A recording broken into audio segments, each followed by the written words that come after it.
શું પ્રાણીઓ રડી શકે? ફેદરા ગામની આ ઘટના જોઈ તમારી આંખોમાં પણ આંસુ આવી જશે. અમદાવાદના ધંધુકાનું ફેદરા ગામ.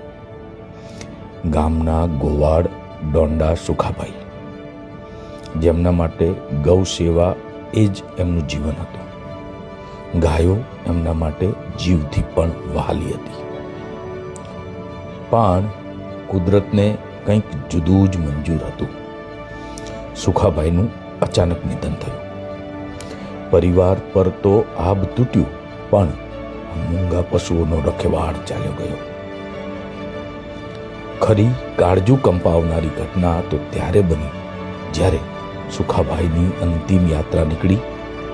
કોઈના કહ્યા વગર ગાયો પણ સ્વજનની જેમ અંતિમ યાત્રામાં જોડાઈ ગઈ. સ્મશાનમાં અગ્નિ સંસ્કાર પૂરા થયા ત્યાં સુધી આ ગૌ માતાઓ ત્યાં જ ઊભી રહી, જાણે પોતાના સુખાભાઈને મૂંગા મોઢે વિદાય આપતી હોય.